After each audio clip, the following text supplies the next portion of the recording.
August 15th, 2012 was definitely a long time ago. Back then, LEGO Hero Factory just released its summer wave for its breakout arc, and in my opinion, that's pretty much where the LEGO Hero Factory line peaked.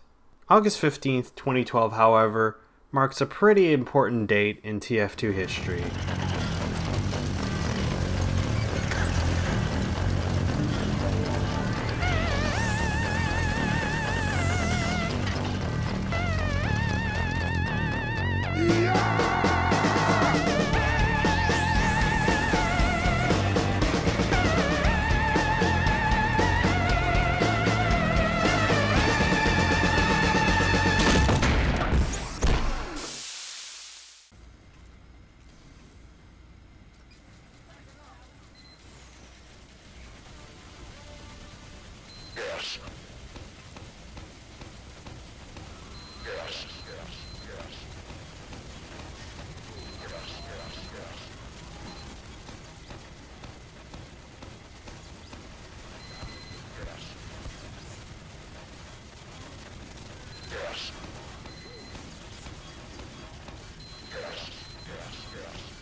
So Man vs. Machine has been in the game for 10 years now, and I've managed to never talk about this game mode on this channel, I guess until now. Compared to the casual and competitive scene, the SR is pretty much liked in MVM.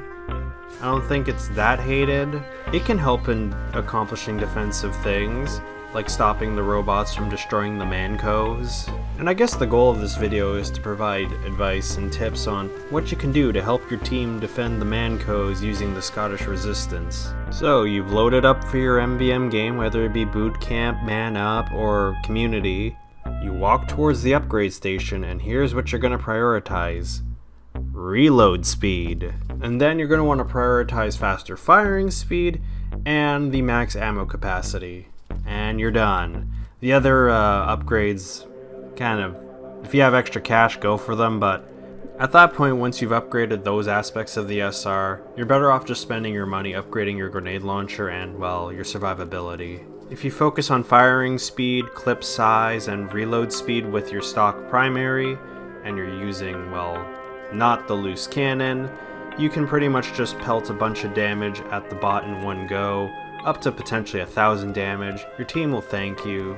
I'm not here to start grenade launcher discourse, so let's go back to the SR and explain why upgrade those things. Basically, what you should be trying to accomplish is put yourself in a situation where you basically have SR sticks always ready to go, so that's easy to constantly relay traps and just get ready to quickly carpet bomb areas, because let's face it, most of the time you're just going to carpet bomb the area. The bots don't really check for sticky traps. And you know, things can get a little messy from time to time with like a bunch of bots running towards the bomb, and you want to quickly be able to relay sticky traps so that you can kill them all while you figure out where the rest of your team is.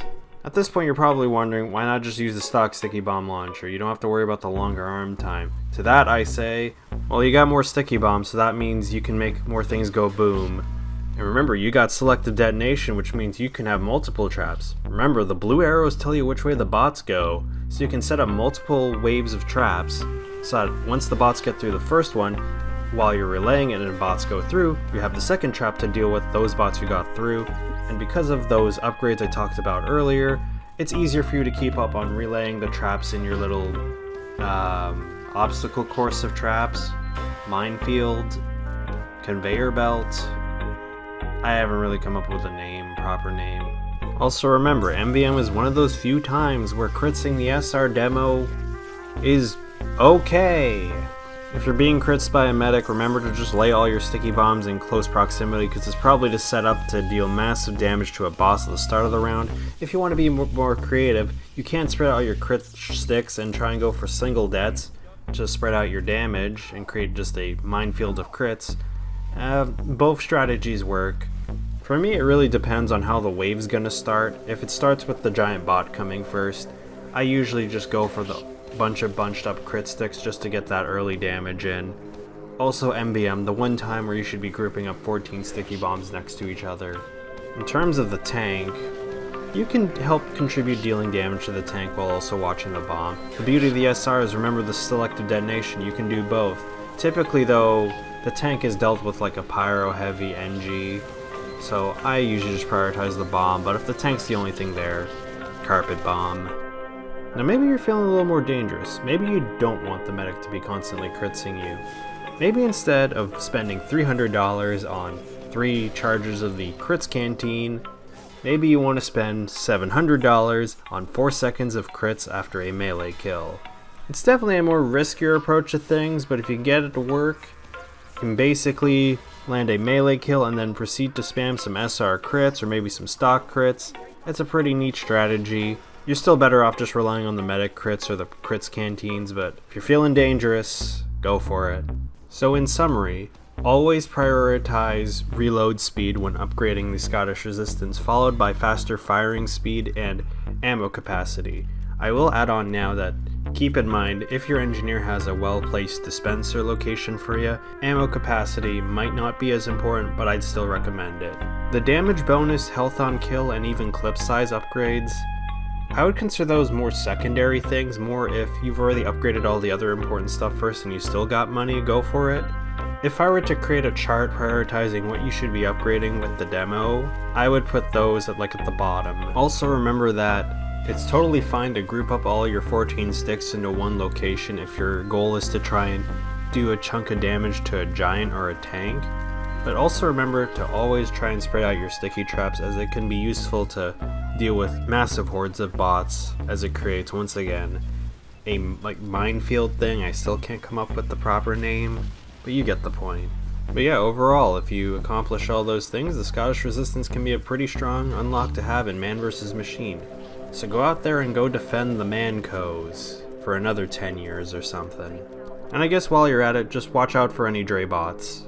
Also, shout out to Potato Servers for having all the cool custom missions, like the ones where you get to be the attacking team. If you're looking to put a little spin on your MBM adventure, I'd strongly recommend those, as there are some genuinely really well done just missions there with custom enemies.